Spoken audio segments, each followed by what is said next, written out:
Google Pixel 8, it's official, coming out October the 4th, but I think this is a last chance to really take them seriously in this endeavor of theirs when it comes to the Pixel program. Hear me out.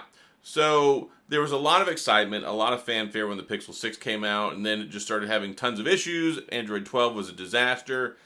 Fast forward to the Pixel 7. Yes, Android 13 did fix a lot of things, but still, the modem, not very impressive. It has issues. The chipset still heats up. And there's other problems like buttons popping off, and then you've got the issue people have with the camera lenses spontaneously shattering. And really, they haven't been overall consistent when it comes to their software updates and, of course, not communicating with people. So, we've had a lot of things that have gone on with the Pixel 6 and the Pixel 7. This right here, the Pixel 8, is the third generation of Pixel phones. And there are things that they have done good with, like the cameras. I think the software is still pretty good. I do think that the advantage that they have in the AI and machine learning department isn't as apparent as it used to be because other brands are catching up. But when you look at price, when you look at performance, when you look at affordability, when you look at different things, I think they've made some strides. But it took a lot of steps backwards before they started making any strides, and this will be the third generation. It's just like cars, A lot of people say don't ever buy the first generation. Some people won't even buy the first generation or two, but now we're coming up on the third generation. And it's no longer an experiment. This is their complete business model. So I expect there to be a significant jump, especially in reliability, in quality control, and quality assurance, and in performance. They have been using substandard parts for the last couple of years. When the Pixel 6 came out, it was like, what, a 2-3-year-old modem? Pixel 7, a slightly better model of the 2-3-year-old modem. So, there's things out there. It's like, okay, yeah, it's great they've been trying to save some money. It's been great they've been trying to optimize stuff with software to try and squeeze the most potential out of it. But the problem is that lemon they're trying to squeeze is just not very good. Sometimes you can get a lot of juice out of a lemon, but if it's not a good quality lemon, then what's the value of the juice? So I think that their strategy has been trying to do too much software exploitation and programming to try and make up for the shortfalls in the hardware department in certain areas, and it's biting them in the butt. And it's giving them an inconsistent experience for a lot of folks, and especially when it comes to hardware stuff. I've had a lot of people who are like, oh yeah, camera lens spontaneously shattered. I've had a lot of people, oh yeah, my button popped off on my phone again. And it's not like this is, okay, my phone's a year old. Some people are like, hey, I've had it for a month, my button just popped off, that's why I came here to look at this video. Or I've had my phone for 3 months and my camera lens spontaneously shattered while it was sitting on my desk doing nothing. So yeah, I feel like when you look at reliability from Apple and Samsung, and then you get down to Google, it's like maybe they're fourth place. I think Motorola's quality assurance and product production is even better than theirs. So they need to shore that stuff up. They need to get better in a lot of areas quickly, I think, for people to continue to take them seriously. And of course, the new phone will come out, it'll get all the fanfare, all the crazy Pixel stuff. It's like, oh my gosh, new Pixel phone. And that's fine. It's great to get excited about stuff, but there needs to be accountability and there needs to be meeting of expectations. I feel like this Tensor G3 needs to take a leap. A big leap. Basically, this last year was funny because everyone thought we were getting a 4-nanometer processor chip, and that's what people were saying all the way to the launch point. And then it was like, 2 or 3 days after, somebody realized it was still a 5-nanometer processor. So there are things that can go better. And I hope they go better because, you guys and gals know, I love the Pixel stuff. I love Pixel hardware, when it works right. And I like the software experience. I like the cameras. I like the affordability. There's a lot of things that the Google Pixel brand stands for that I think kind of runs contrary to what you get with Samsung and Apple. You don't necessarily have to go out and spend $1,100 to get the best and the brightest that Google makes. You can get it for $899, or you can get a Pixel 7. It was $599, and if we get a Pixel 8 for $599, even if they bump it up to $649, I still think that's probably in a lot of ways better value than, let's say, the iPhone 14 or the 15 that's coming out. So there's things that they're doing right, but there are other things they're not doing right. And I really hope, like I said, with this Pixel 8, they take that next leap with the chipset.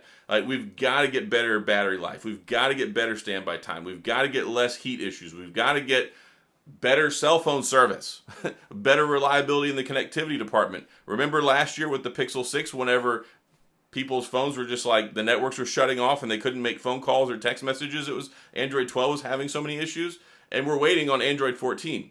Here we are tomorrow, or the day after tomorrow, will be September 1st, and we're already past basically the window of August for Android 14 to drop, so that's already getting pushed back a month from when it launched last year. So I sincerely hope that Android 14 comes out before the Pixel 8 drops, because that was a disaster. With Android 12 and the Pixel 6 dropping and launching simultaneously, that was just the perfect storm for bad things to happen, because it was for first time using the Tensor chipset, and then the new operating system, which was flawed and had a lot of problems, and it took them at least 6 months to iron the major issues out of that. So I sincerely hope they're not reverting back to, let's drop the Pixel 8 and Android 14 at the same time. I expect it to drop right after Labor Day.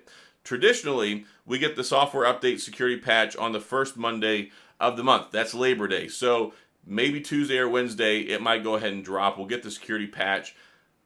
I hope that Android 14 drops in, but I'm not holding my breath. I don't hold my breath for anything with Google anymore, because they never live up to expectations in the holding breath department, especially when it comes to like software and getting things fixed on time and put out in a timely manner. So that's another thing. And we're expecting them to go ahead and push the envelope even further with software support. It's been 3 years of operating system updates, 5 years of security patches for a while, which, well, was good until everybody passed them up. Even OnePlus offers 4 years and 5 now, I believe. But definitely Samsung offers 4 years of operating system updates and 5 years of security patches. But hey, they're beating Sony.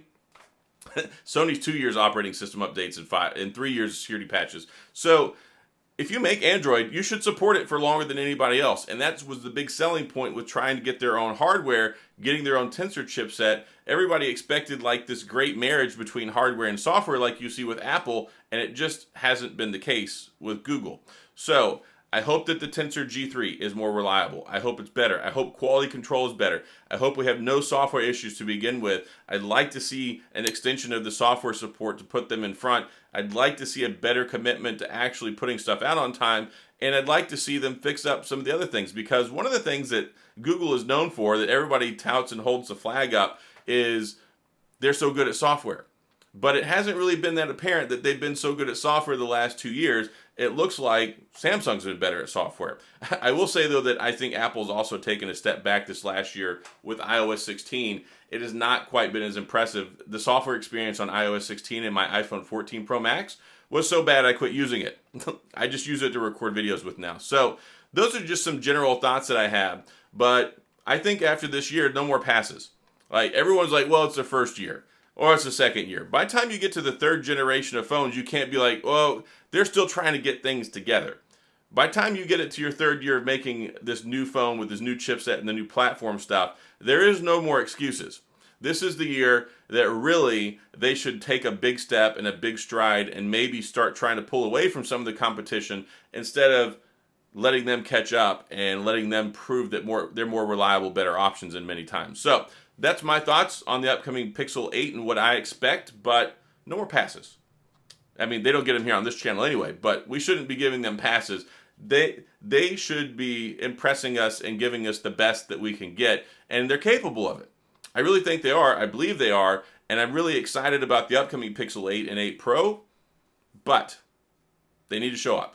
So that's all I've got. What do you think? What are your thoughts on the matter as far as my thoughts and, of course, like reliability, product hardware, things like that? Let me know in the comment section. We'll talk about it. And if you enjoyed the video, please, of course, hit the like and the subscribe button and the little notification bell if you want updates when new videos come out. And as always, thanks for being here. I appreciate you watching, and I'll see you guys next time.